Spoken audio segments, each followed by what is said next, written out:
Lo primero es que si vamos a hablar de liderazgo ético, y de eso es en teoría lo que hemos estado hablando, hay que hablar primero qué significa el tema ético, ¿verdad? Que hablamos de ética primero para después ponerlo dentro del contexto de lo que es el liderazgo.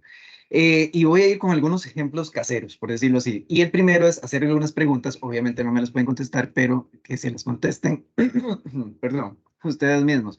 Ahora sí, lo primero es, si usted se cepilla los dientes, yo me imagino que la mayoría de los que están acá, pues sí, se los cepillarán, se los habrán cepillado alguna vez en el día por lo menos. Pues surge otra pregunta que es importante, ¿por qué lo hace? La mayoría de ustedes me daría razones, he hecho este ejercicio en vivo, me dice, bueno, por higiene, por salud bucal, para conservar los dientes, porque los ocupo, para que no me den caries, etcétera. Nadie me dice porque me obligan, ¿verdad? Nadie me dice porque hay una ley para lavarse los dientes.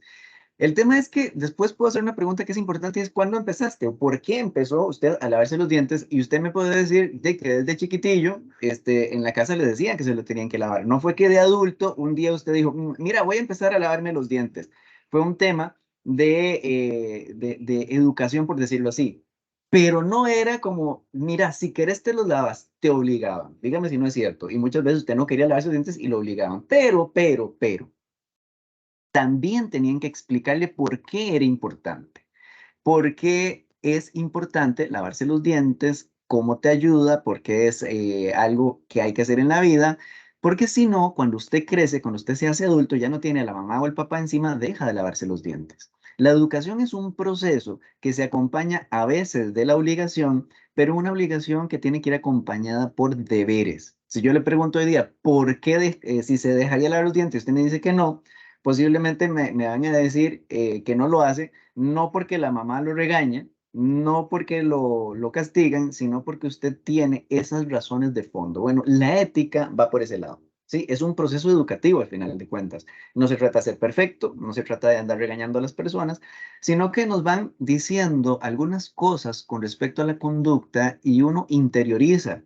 Y si no hay razones, si en el proceso educativo no damos razones, al final la gente se va yendo de estas conductas, de estas cosas que le damos. O sea, no es solo obligar, sino entender por qué están ahí. Y como vemos, bueno, algunos y algunos de ustedes serán padres o madres de familia. Aquí les pongo otro ejemplo. Digamos, ¿cómo hace uno que un hijo no robe? ¿Verdad? Y uno puede dar diferentes respuestas. Uno puede educarlo, puede dar ejemplo, puede amenazarlo, puede vigilarlo y puede castigarlo si hace algo malo. Veamos esto para irlo vinculando con el ámbito administrativo, que es lo que me dijeron que tenía que hacer, con el tema de la administración pública, y esto igual aplica para la empresa privada. Y vemos que están los diferentes componentes. Uno tiene que prevenir, ¿verdad? Uno tiene que controlar, tiene que detectar, tiene que sancionar y tiene que corregir. Y las personas que son jefaturas, pues también les toca todo esto que está aquí. Prevenir, controlar, detectar, sancionar y corregir.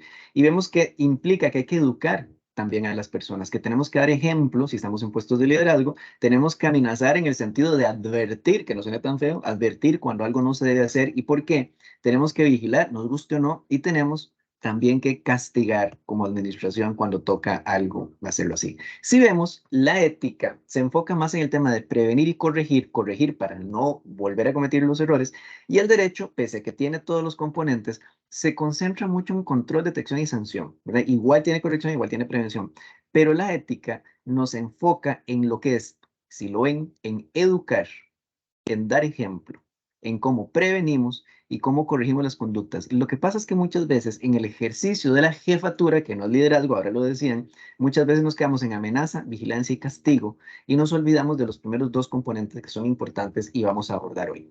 Bueno, lo último para hablar un poquito más de qué es ética, les pongo un ejemplo, este ya me lo han escuchado, que la ética es como irse de vacaciones. Cuando usted va de vacaciones, usted, digamos que planea su viaje, ve con quién va, cuáles son las mejores fechas, los días, con quién va, le alcanza la plata y demás. Pero pasa mucho en este país que justo el día en que usted va a salir, el camino, la carretera por la que pensaba irse, amanece cerrada. Y ahí es cuando a usted le toca tomar una decisión. Si abandona su aspiración, o sea, ya no me voy de vacaciones, pero la mayoría de nosotros no hace eso. La mayoría de nosotros ve rutas alternas. Si yo quiero llegar a tal lugar y esta no es la vía, ¿por qué otra vía puedo llegar? Bueno, la vida funciona así. Nos fijamos metas, proyectos a nivel personal, familiar, laboral, etcétera, y siempre hay algún obstáculo, algo que nos dificulta o complica llegar. pero uno redirige el camino, uno busca una ruta alterna. ¿Por qué? Porque tiene claras cuáles son sus metas. Bueno, la ética sirve para eso. No para ser perfecto, no para no equivocarse, siempre vamos a tener baches en el camino, siempre vamos a tener alguna complicación, pero como usted sabe hacia dónde va, toma las decisiones para llegar ahí. Imagínese una persona que quiere estudiar una carrera universitaria, una carrera con la que está comprometido, y el primer examen con una mala calificación la abandone. O sea, no se trata de eso. Se trata de que cuando usted le pasa un problema, usted dice, bueno, ¿cómo lo supero?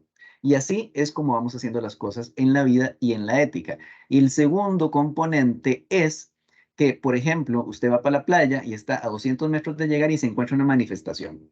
Bueno, usted perfectamente podría atropellar a toda la gente que está en la manifestación y llega a la playa. No se trata de eso.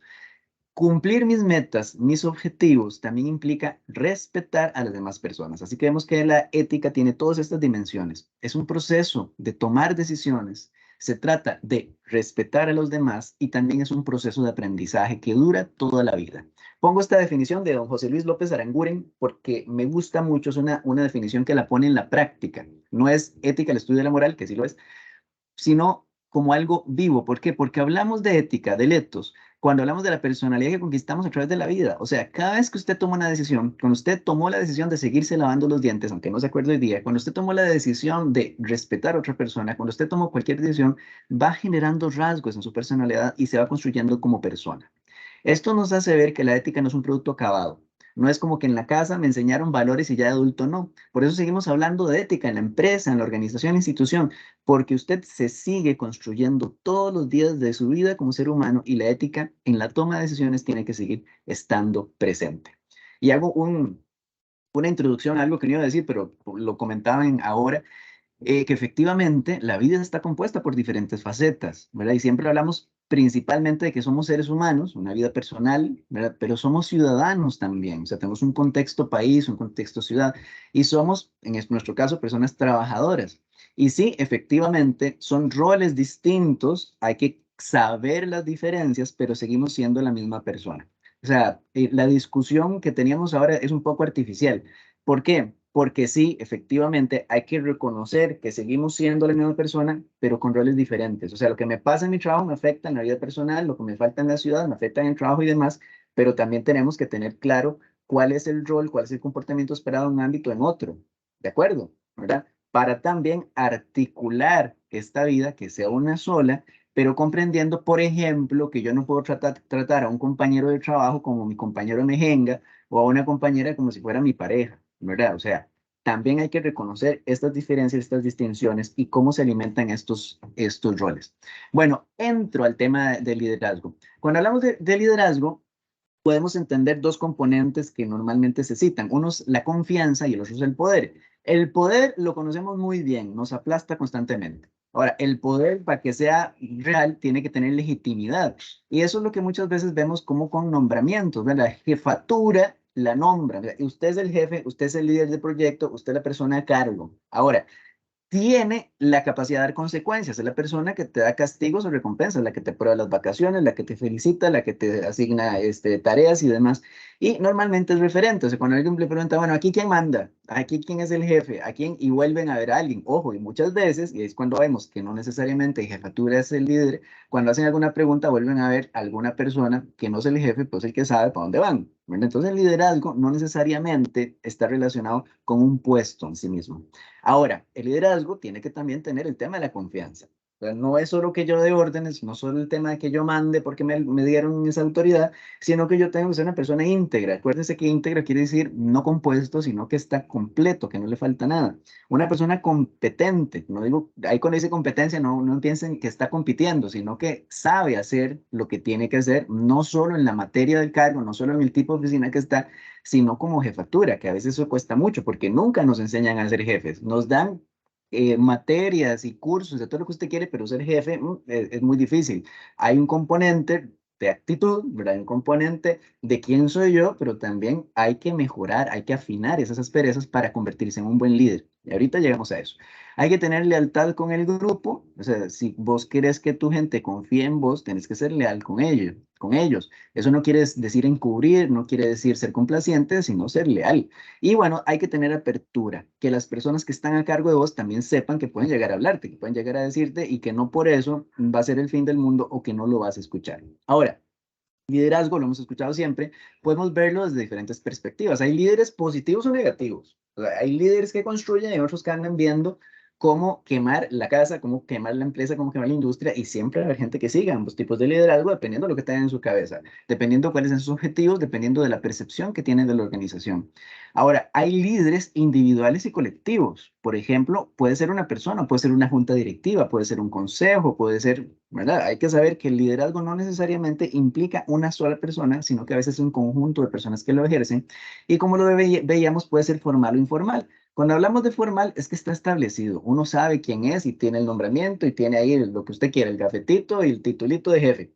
Pero a veces hay personas dentro de nuestras organizaciones que ejercen liderazgos que todo el mundo sabe, pero nadie dice, ¿verdad? O de pronto ni siquiera nos damos cuenta que tomamos la impresión, la orientación de esta persona para tomar nuestras propias decisiones. A veces muchas personas son líderes y ni siquiera se dan cuenta, ¿no? Ni siquiera se dan cuenta que los demás toman su opinión, toman su consejo para hacer o dejar de hacer cosas. El tema del ejemplo puede ser importantísimo en el tema del liderazgo.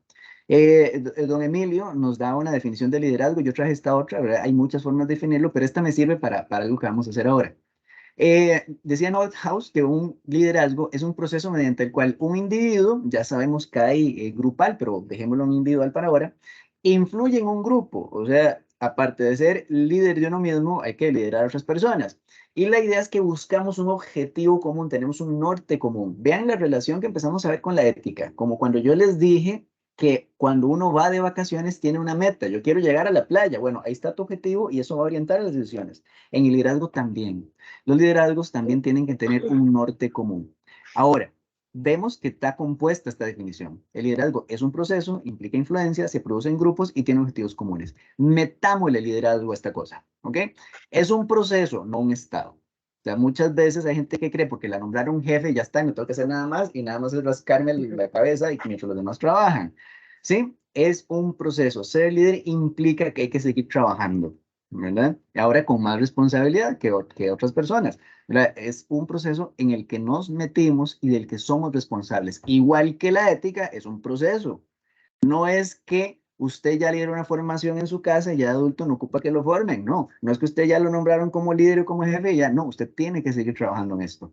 Ahora, implica influencia, lo dijimos, pero es una influencia por convencimiento, no por violencia. Y ahí estamos hablando el tema del ejemplo, el tema de que haya razones para hacer las cosas. Así como decíamos, un padre puede obligarte a lavarte los dientes, pero si es solo por obligación, en el momento en que no lo ven, dejan de lavarse los dientes. Pero cuando un jefe además da razones, cuando te explica por qué es importante hacer las cosas, pues las personas terminan haciendo el trabajo por razones que no necesitan un ojo vigilante. El jefatura, la jefatura implica, la jefatura de liderazgo implica también influir de una manera que no sea porque te obligo, sino porque explico, porque entiendes, porque doy razones de por qué hacemos las cosas. Se produce en grupos, sí, pero empieza en uno. Liderarse a uno mismo, decían, hijo, bueno, lo han dicho mucha gente, ¿verdad? Desde antigua Grecia y Roma. El líder tiene que empezar por saber dominarse a sí mismo, ¿verdad? Porque si uno no logra dominar sus propias pasiones, si no logra comprenderse, mucho más difícil es comprender, dominar, dirigir a otras personas. Y tiene objetivos comunes, bueno, tienen que ser objetivos éticos, ¿verdad? No es quemar la industria, no es cómo me hago millonario yo robándole la empresa, no, tienen que ser objetivos relacionados a algo que construya. Y por eso le hablamos aquí fines. Acuérdense que la ética tiene dos cosas. Tiene fines y tiene medios. O sea, ¿cómo consigo esto? Pero un momento, en esta definición no teníamos medios. Entonces se lo agregamos. Las metas las tenemos que conseguir también de una forma ética. ¿Sí? ¿Se acuerda el tema de que el fin justifica los medios? Que no era eso. Bueno, alcanzar las metas de mi empresa, de mi organización, de mi oficina, también implica que la forma en que yo las alcanzo tiene que ser ética, ¿verdad? Tengo que usar medios legítimos, donde no daño, donde no perjudico a otras personas, como cuando para llegar a la playa atropellé a la gente. O sea, en las organizaciones, un liderazgo ético también implica no atropellar ni a las personas que trabajan en la institución o la organización, ni a sus personas usuarias o clientes. Así que la forma en que logramos las cosas, pues también tiene este componente. Otro tema importantísimo es que un líder tiene que asegurarse de que todos sus colaboradores conozcan estas tres, se respondan a estas tres preguntas. Primero, ¿para qué existe la organización en la que están? O sea, mi institución se dedica a hacer zapatos, mi institución se dedica a, qué sé yo, a dar ayudas a personas que necesitan un crédito para construir su casa y las razones de fondo, ¿sí? No solo por qué, sino, no solo qué hacemos, sino por qué es importante. Tiene que darle una razón de ser. Pero también ocupamos que sepan cómo el puesto de esta persona, cómo lo que hace, aporta a ese proyecto común. Este es el ejemplo que siempre doy. Imagínense una escuela, un centro educativo cualquiera. ¿Para qué sirve? Bueno, para que la gente aprenda algunas habilidades y le vaya mejor en la vida. Pensemos en el profesor, la profesora, la maestra. Ah, facilísimo. Es la persona que está y les da clases y les enseña herramientas. Ok, piense en una escuela, por ejemplo, la señora que trabaja en el comedor. La señora que trabaja en el comedor necesita saber hacer bien su trabajo, cuáles son sus funciones, pero también ocupa saber que niños con hambre no aprenden. O sea, ¿cuál es la relación directa entre mi trabajo, que es darle de comer a esos niños, y el proyecto educativo? ¿Verdad? No entro en detalles, yo creo que todos lo sabrán, ¿verdad? Que uno ocupa nutrientes para que el cerebro funcione, para prestar atención. O sea, acuérdese la última vez que usted estuvo en una clase con hambre. Ahora imagínese si es un tema sistemático la falta de alimentación. La persona que trabaja en el comedor tiene que saberlo. La jefatura de esa persona tiene que asegurarse que todos sus colaboradores sepan cómo lo que ellos hacen aporta al proyecto organizacional. La persona que limpia igual tiene que saber limpiar, pero tiene que saber que si los niños se accidentan por un charco que nadie recogió, que si el aula huele feo porque nadie la limpia, acuérdese la última vez que usted estuvo en un aula que huele feo, no puedes prestar atención. O sea, cómo mi trabajo aporta al proyecto institucional. ¿Por qué? Porque obviamente en todo trabajo ocupamos que nos paguen bien, o sea, que nos alcance para comer. Ocupamos un buen ambiente laboral, llevarnos bien con las personas que están ahí, pero también ocupamos que nuestro trabajo tenga sentido. Esto lo uno con lo que decía doña Lesteña de Víctor Frankl. Frankl, lo que más avaló es el tema de que el ser humano ocupa darle sentido a lo que hace. Pues el trabajo también funciona así. Si usted hace un trabajo que cree que no sirve para nada, si usted cree que lo que usted, sus funciones realiza no aportan, no se va a comprometer con su trabajo. Y son las personas que normalmente se van o no hacen las cosas bien, ¿verdad? Obviamente no es el único componente, pero sí ocupamos gente que entienda cómo su trabajo aporta para que ese trabajo también se convierta en parte de su proyecto vital. Ahora, continúo. ¿Qué tan influyentes son los líderes? Porque a veces uno dice, bueno, mi jefe podrá decir misa, el líder de equipo puede decir cualquier cosa, pero eso a mí no me influye. Vieran que tenemos estudios muy interesantes de qué tanto puede verse una persona influenciada por una apuesta que tiene un puesto, un cargo superior a ella. ¿Se acordarán de la Segunda Guerra Mundial? ¿Verdad? Víctor Frankl estaba en el contexto de la Segunda Guerra Mundial, fue prisionero de guerra. Em, y después de que acabó la guerra, nos preguntamos como sociedad, ¿qué pasó en Alemania y otros países aliados para que la gente le hiciera caso a Hitler en cosas que uno diría, pero esto es destrucción, esto es dañar a la gente, ¿por qué le hacían caso? Y se preguntaron, porque era un efecto masivo, si esto podría pasar en cualquier lugar. E hicieron algunos experimentos, hay montones, me concentro en el que es más famoso, que es este que ven acá del lado derecho de sus pantallas, que es el de Milgram. Milgram lo que hacía era que le decía a la gente que va a participar en un experimento sobre la memoria. Así que ustedes lo ponían con un aparato que daba descargas eléctricas y había otro experimentador del otro lado y usted le hacía preguntas. Si fallaba la pregunta, tenía que haber una descarga eléctrica. La idea se supone es que el estímulo de la descarga eléctrica va a hacer que vas a concentrarte en no fallar, ¿verdad? Para estimular el aprendizaje. Pero en realidad, obviamente, no le estaban dando descargas eléctricas, sino que querían ver hasta dónde era capaz la persona de darle descargas eléctricas a un desconocido otro ser humano porque un experimentador se lo dijera.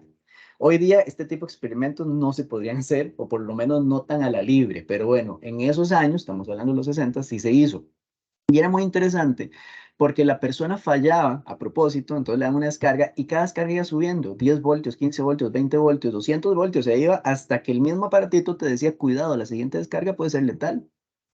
Y las personas que estaban en el experimento seguían dando descargas y a veces, cuando decían, pero es que ya es mucho, volvían a ver al experimentador y decían, continúe y continuaban. La persona que estaba recibiendo las descargas decía, no quiero seguir, terminemos acá. El tipo le decía, continúa y continuaban. Decía, la descarga puede ser letal, le decía que continuara y continuaba. La persona fingía haber perdido el conocimiento y seguían. ¿Cuánto? En diferentes países, con personas de diferentes edades y contextos, entre el 60 y 80% de las personas continuaron dándole descargas al otro tipo solo porque el que estaba ahí le dijo que había que hacerlo.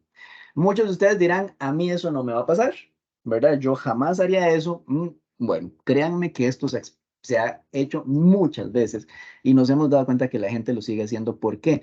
Porque hay alguien que te, digamos, quita la responsabilidad porque es el responsable. Piensen en la vieja historia de los, ¿cómo se llama? De los generales, ¿sí? ¿El soldado es responsable de disparar o es el general que da la orden? Se diluye la responsabilidad. ¿Por qué? Porque la persona que está en el puesto de dirección de liderazgo no sé qué le toca tocar, no le toca disparar el gatillo, entonces es fácil dar la orden. Y la persona que le toca disparar, la persona que le toca ejecutar la acción, dice, bueno, no es mi culpa, es del otro que me está diciendo que lo haga. Así que ven que es un juego muy difícil, muy peligroso. Obviamente, yo espero que en los trabajos de ustedes no les toque tomar decisiones así, pero igual, si somos capaces de estos extremos, hay que darnos cuenta de cómo nos educaron para obedecer. Dígame si no. ¿Quién es un buen niño? O sea, ay, qué niño más bueno, qué niña más linda, la que obedece, la que hace caso. ¿Cuál es el niño malo? El que no hizo lo que le dije que dijera. Así que nos están educando, hay que hacerlo así, no estoy diciendo que sea un mal modelo de educación, nos están educando para obedecer. Pero esa educación también tiene que tener las razones. ¿Para qué? Para que nosotros como adultos no lo hagamos solo porque el que tiene poder lo dice, sino porque además nos da las razones de por qué hay que hacer esto. ¿Ok? Pregunta importantísima. Y con esto quiero hacer un experimento a ver cómo nos va. El líder, el buen líder tiene que ser técnicamente bueno, o sea, tiene que conocer la materia, lo que nos toca hacer, la parte más del trabajo, o tiene que ser moralmente bueno, una buena persona. ¿Cuál de las dos serán? Y yo quisiera que ustedes me lo contestan, pero para eso voy a hacer un pequeño experimento. Vamos a ver si lo logro. Estoy dejando de compartir para poner un vínculo si el chat me deja. ¿Ok? A ver si lo logré. No, no lo logré porque tenía copiado otra cosa. Permítanme un segundo. Yo les voy a hacer una pregunta. Préstenme atención. La pregunta es la siguiente. Quiero que me digan una característica, una sola, que tiene que tener una persona para ser un buen líder, ¿verdad? Vean que no es cualquier cosa. ¿Qué característica tiene que tener una persona para ser un buen líder? Pero por favor, me lo van a contestar con una sola palabra, ¿ok? No quiero que me pongan, es el que está ahí, pero yo no, ¿verdad? No, pero es un momentico, ahí no todavía. Voy a poner un menti, no sé si conocen el menti, ¿verdad? Voy a ponerlo ahí es donde en ese enlace, por favor, van a entrar y van a poner la palabra ojalá con buena ortografía, porque ahí vi, por ejemplo, empatía y empatia son cosas diferentes. O sea, traten de poner una sola palabra que me describa cómo es un buen líder. ¿Qué vamos a hacer? Vamos a sumar sus respuestas para ver qué tipo de características ustedes consideran que debería tenerlo. Entonces, voy a dar un chancecito. Mientras damos ya no dije nada, ese chancecito para que vayan opinando, voy a contarles una historia, ¿de acuerdo? Esta historia me la contó, ay, ¿cómo se llama? Rodolfo Luis Vigo. Rodolfo Luis Vigo es un argentino para dar crédito a quien corresponda. Imagínense que usted va en un avión, ¿ok? Y ese avión, de pronto, el piloto tiene algún incidente, se desmaya, pierde el conocimiento, no sabemos por qué. Inmediatamente, dos personas se proponen para pilotar el avión. La primera persona, ¿quién es? Es un experimentado piloto, ¿verdad? Podría volar ese avión con los ojos cerrados, pero es un criminal buscado en la mayoría de países del mundo. De hecho, al país al que va el avión, lo están buscando y usted lo sabe. O sea, sabe pilotear, pero es un criminal declarado. La segunda persona que se propone para pilotear el avión es una persona que usted reconoce porque se ve en las noticias, es un santo, una santa, ¿verdad? Es una palabra que usted, es una persona que usted dice, ay, es buenísima. O sea, yo a esta persona le confiaría cualquier cosa porque sé que se interesa por los demás, ¿verdad? O sea, ese tipo de persona, pero jamás en su vida ha pilotado un avión. Entonces tiene a esta buena persona que no sabe volar un avión y este tipo que es lo peor del universo que sabe volarlo. ¿A quién pone usted a dirigir el avión? Ah, ok.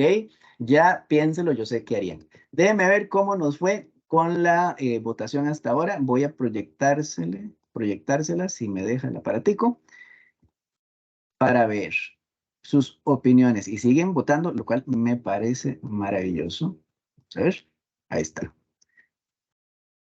Compartir. Si lo logro, ahí está. Me dicen si lo ven.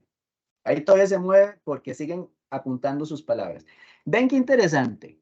¿Cuáles son las palabras que más se repiten? Son las que se ven en más grande. Y si lo ven, está emocionante esto. Tenemos ahí, si gustan, dejan de votar porque si no, no vamos a poder leer. Pues yo no voy a poder leer. Gracias. No, gracias. Ya, ahora sí. Y siguen. Ok, vean. Voy a intentarlo. Empático y empatía. Imagínense si sumamos eso. Vemos respetuoso, asertivo, integral, motivador, humano, ejemplar, empático. Bueno, ahí ustedes lo pueden ir leyendo. Las palabras que vemos en más grande son valores éticos. Dígame si no es cierto. No son palabras pensadas en la tarea, en cómo ejecuta la eficacia, la eficiencia, no. Nosotros cuando pensamos en un buen líder, pensamos en un líder que tenga valores, un líder que te trate bien como un ser humano. Son características de la ética. Pareciera que cuando hablamos de un buen líder, no solo estamos pensando en una persona que sepa hacer el trabajo, sino que es una persona humana con una ética. Y esto lo respondieron ustedes, no lo respondí yo. ¿Ok? Volvemos al avión. ¿Qué escoge la mayoría de la gente cuando hablamos del tema del avión? La mayoría de nosotros escogemos al tipo que es un criminal declarado. ¿Por qué? Porque sabe pilotar y ocupamos aterrizar, ¿verdad? Obviamente yo haría lo mismo. ¿Cuál es el problema? Que posiblemente vamos a aterrizar en un lugar que no queremos, ¿verdad? Qué sé yo, en una base secreta, qué sé yo, en un paraíso fiscal, en algún lado, y el destino puede ser también comprometedor. ¿Qué es lo que quiere decir esto? Que está bien ser una buena persona, por el otro lado, pero también ocupamos los conocimientos técnicos. O sea, un buen líder ocupa un equilibrio entre estas dos personas, estas dos cosas. La gente quiere líderes que los trate como seres humanos, pero también ocupamos líderes que sepan hacer el trabajo. Ambas son indispensables. Bueno, y ustedes lo respondieron. Ah, bueno, ahí está, ya lo hicimos, y el ejemplo del avión. Ya vimos los resultados. Ahora sí, algunas recomendaciones, perdón, para ser un buen líder.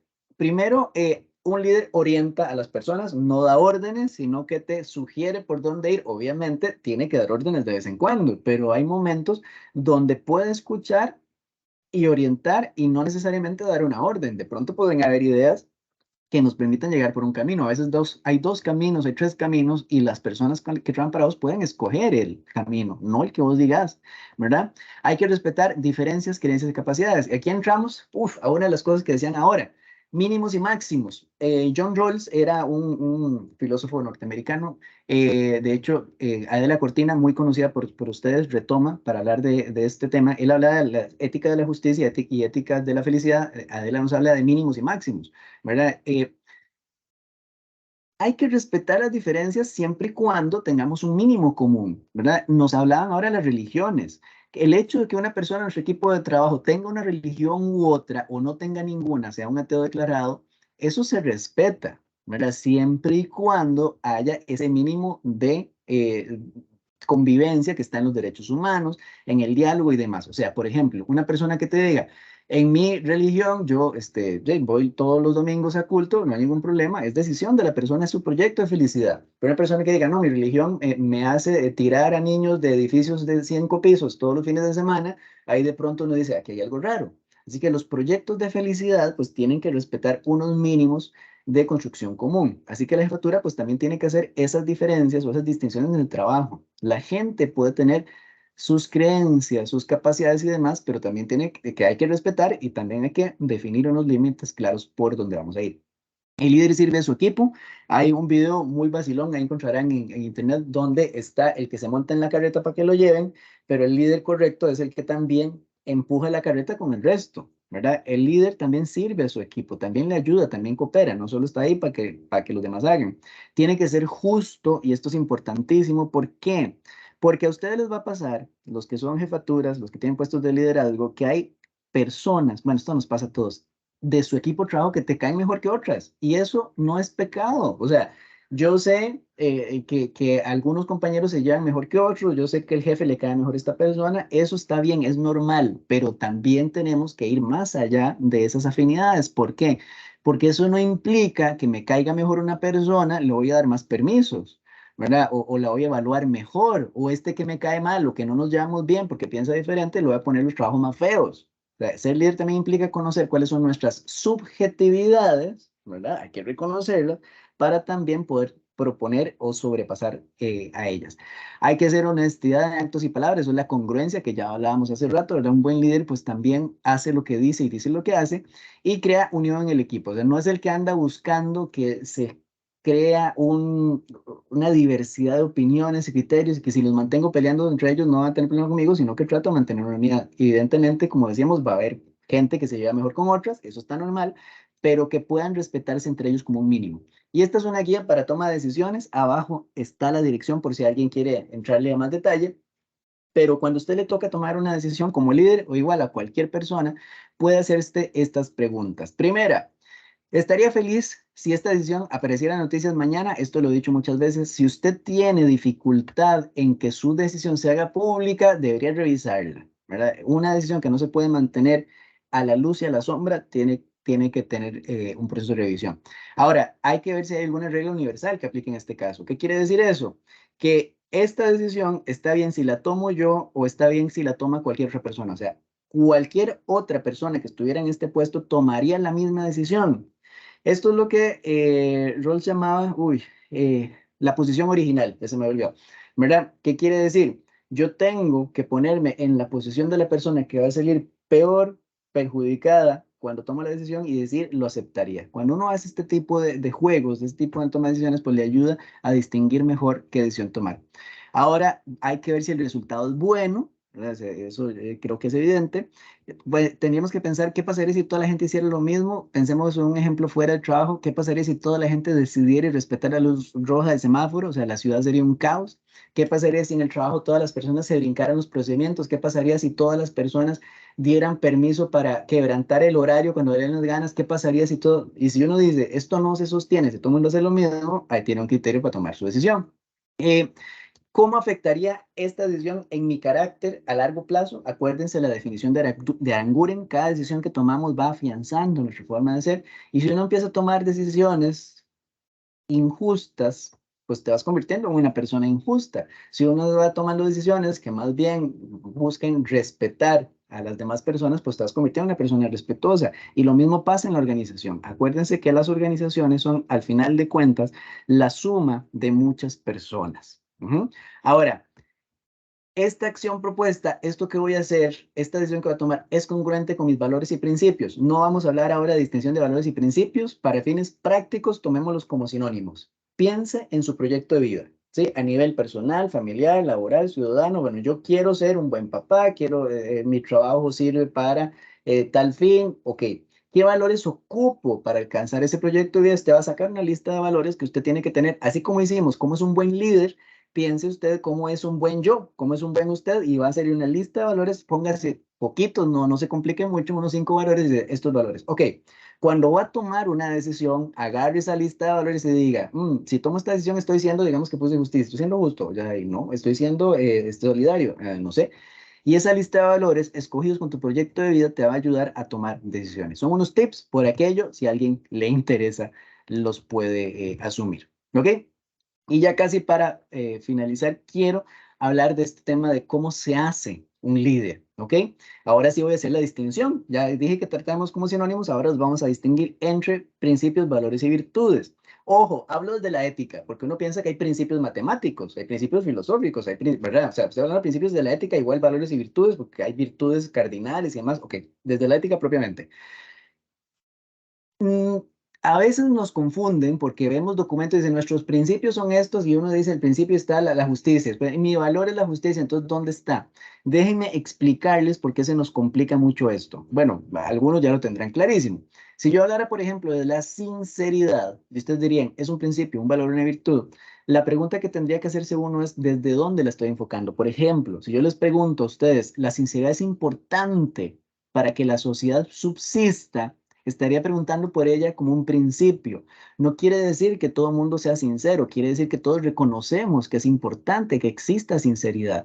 Uno sabe que la gente miente, uno sabe que hay gente que tiene la mentira como un deporte, ¿verdad? Pero si todas las personas mintieran siempre, no se puede vivir. ¿Qué pasaría si mintiera tu jefe? ¿Qué pasaría si mintiera tu pareja? ¿Qué pasaría si mintiera el médico que da el diagnóstico? O sea, uno sabe que necesita cierta dosis de sinceridad para que la sociedad subsista.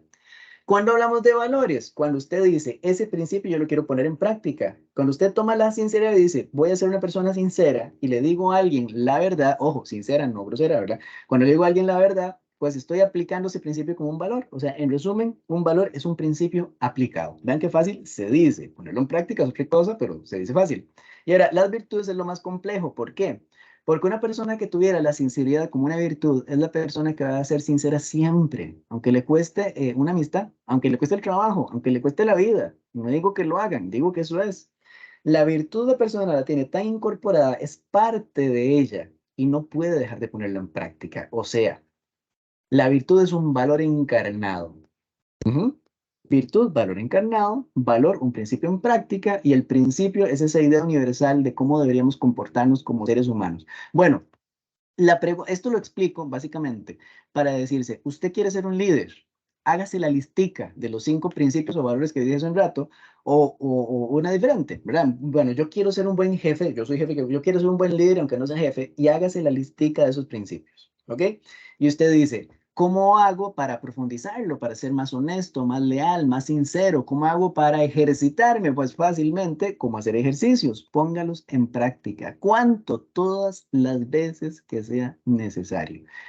Aquellos de ustedes que tengan una rutina de ejercicios hecha, ¿verdad? Que si yo sale a correr todas las mañanas, va a una piscina 3 veces por semana, va al gimnasio 2 veces, no sé, saben que al principio cuesta mucho y uno tiene que tomar la decisión cada vez. Cuando usted empieza a practicar valores, tiene que tomar la decisión una y otra vez. Pero si usted continúa, va a forjar un hábito, como el lavarse los dientes en el primer ejemplo que hice. Y cuando usted forja un hábito, si deja de hacerlo, siente que le hace falta, dígame que no. Usted siente que algo le falta si no se lava los dientes antes de acostarse o después de comer. ¿Por qué? Porque la palabra ética está relacionada de su origen ético con el carácter, que tiene que ver con la costumbre, que tiene que ver con los hábitos. Los valores se adquieren de esa misma forma. Piensen en el tema, y yo siempre uso este ejemplo del asiento del autobús, ¿verdad? Cuando está en un autobús y viene una persona que ocupa el campo, usted a veces se queda pensando, ¿lo doy el campo o no se lo doy? Tiene que decidir. Pero si usted lo hace constantemente y le da el campo a una persona que lo necesita, llega el día donde nada más entra la persona, usted se levanta, ¿verdad? De forma automática. ¿Por qué? Porque forjó una virtud. En el trabajo, para ser una persona más puntual, lo que toca es esforzarse por llegar a tiempo hasta que usted se acostumbre. Cuando usted quiere ser un líder y dice que tiene que aprender a escuchar a las personas, las primeras veces le va a tocar fuerza o voluntad, sentarse y escuchar y enfocarse en prestar atención.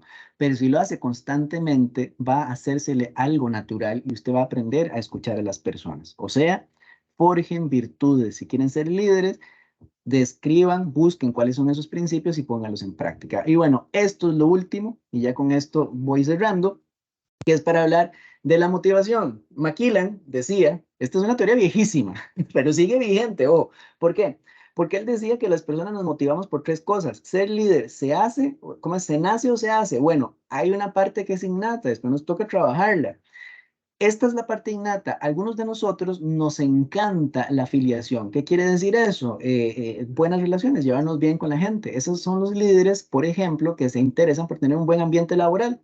Hay otra gente que les encanta el logro. Es la gente que le gusta cumplir metas. Entonces, fija la meta y hará lo que sea por llegar a ellas. Pero es la gente que se enfoca en la tarea. Y hay gente que le encanta el poder, nos guste o no. tenemos personas que les encanta subirse en el trono para que la alaben, tener puestos importantes, que les digan doctor y todo, ay, qué bueno que es usted. Lo hay, ¿verdad? Algunos somos así. Bueno, hay que conocerse. ¿Para qué? Para después balancearnos, ¿sí? ¿Se acuerdan que ustedes me decían, ¿verdad? Que el líder tiene que ser ético, tiene que ser empático, tiene que ser respetuoso? Si usted es una persona que le gusta el logro y no la afiliación, pues tiene que buscar también esa parte humana. Pero si usted es una persona que le gusta la parte humana, tiene que enfocarse también en buscar las metas. Y si a usted le gusta el poder, pues tiene que controlarse un poquito. En resumen, las personas que les gusta la afiliación, o sea, construir buenos ambientes de trabajo, tienen que aprender a cuidarse de no poner las relaciones por encima del trabajo. O sea, ese es su punto débil el que tiene que cuidarse. Las personas que les encanta el logro, alcanzar las metas, son las que siempre cumplen, pero todo el mundo lo termina odiando, ¿ok? Acuérdese que usted trabaja con seres humanos, no hay que poner las metas por encima de las personas, hay que hacer un equilibrio. Y usted es una persona que le gusta el poder, le toca cuidarse el triple. ¿Por qué? Porque solemos ponernos encima de todos. Así que hay que cuidarse de no despreciar los ambientes de trabajo ni el cumplimiento de metas por complacer al jefe superior para quedar bien con alguien, sino que hay que mantener un equilibrio entre esos dos. Ahí se los dejo. Cada quien sabe qué le gusta más y de ahí toca empezar a trabajar, forjar hábitos que nos ayuden a balancear esto y ser mejores líderes. Acuérdense que el poder es peligroso no por sí mismo, sino por la persona a la que se lo damos.